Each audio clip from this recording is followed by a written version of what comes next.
Hello fans, collectors, investors, welcome back to Iconic Baseball. I'm Iconic Al, and we've made it. We're in the top 10. And this is now GOAT level players. We are talking the best of the best of the best to ever play the sport. And number 10, I am very, very honored to present the greatest second baseman in baseball history. Also happens to be the greatest right-handed hitter of all time, with a .358 average, second to only Ty Cobb. We're talking about a guy who compiled 127.3 WAR playing second base. This guy was a legendary talent, one of the greatest hitters of all time. I'm talking about the Raja, the incomparable Rogers Hornsby. Take me out to the ball game. Take me out with the crowd. Buy me some peanuts and cracker jack. I don't care if I never get back. Let me root for the home team. If they don't win, it's a shame. For it's 1, 2, 3 strikes, you're out at the old ball game. Meet Rogers Hornsby. Rog, what is your position in the batter's box before the pitch? My natural stance is in the extreme corner of the box with my feet fairly close together. Here you see Rog in his much talked of position in the batting box. Your attention is called to his forward step as he shifts his weight from his right foot and steps into the pitch. Notice he never pulls his foot away, but steps forward and into exactly the same spot regardless of the pitch. This gives him freedom and power every time he swings. It also allows him easy and proper balance and is a great aid in timing the pitch. This side view further illustrates the length of his step and his smooth, powerful swing. Will you explain why you stand in the extreme corner of the box? Well, it gives me the advantage of stepping in and hitting the ball to any field. It also gives more time to follow the ball. Hornsby advises, watch the ball from the start of the windup and be sure not to hit at the pitcher's motion. Keeping your eye on the ball is the secret of timing, and timing gives proper balance in stepping into the pitch. Say, pitcher, how about tying a glove on your ankle? Hornsby also says, I try to hit through the box, using the pitcher as a target because there is more safe territory to hit into. Born in 1896 in Winters, Texas, Rogers Hornsby would go on to become the greatest right-handed hitter in baseball history. His .358 average is number 1 among all right-handed hitters, and overall only second to Ty Cobb. Hornsby compiled 127.1 WAR as a second baseman, playing between 1915 and 1937. And his numbers are beyond belief. If you go beyond his .358 career batting average, you see a .434 on-base percentage, a 1.010 OPS, and a 175 OPS plus. He won 7 batting titles during his career, 2 home run titles, 2 MVP awards, 2 Triple Crowns.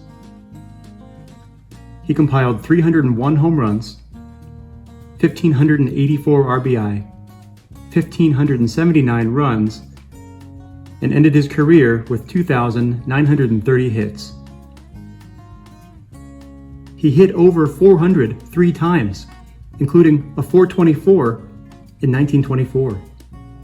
He led the league in OPS plus 12 times and led the league in on-base percentage 9 times.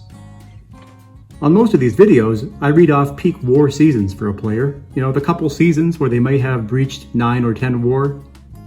Well, if you look at Rogers Hornsby, 1921, 10.8 WAR, 1922, 10.1 WAR, 1924, 12.3 WAR, 1925, 10.3 WAR, 1927, 10.2 WAR, 1929, 10.5 WAR.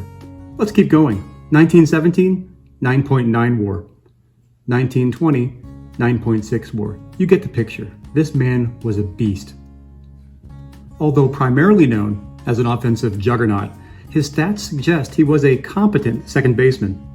And his obituary in the Sporting News wrote, quote, "He was rated almost as highly as a defensive player as he was as a batsman," end quote. He also has the distinction of leading his St. Louis Cardinals past the Murderers Row Yankees that included Ruth and Gehrig for the 1926 World Series championship.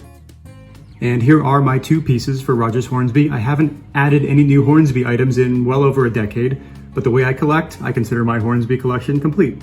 So let's take a look at this Playing Days 1933 Gouty. He has 2 cards in this set. This is the one of him sort of perched at the opening of the dugout. Really like this pose, very regal looking. This is one that I've had for probably 15 to 20 years. Really nice, honest copy of that card.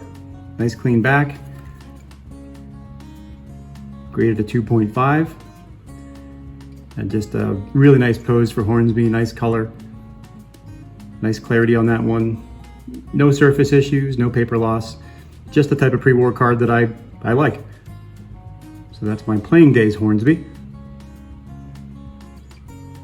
And now, one of those pieces that falls into the thank God I bought it when I did category. This is my Hornsby autograph that I wouldn't be able to afford if I waited until now to buy it.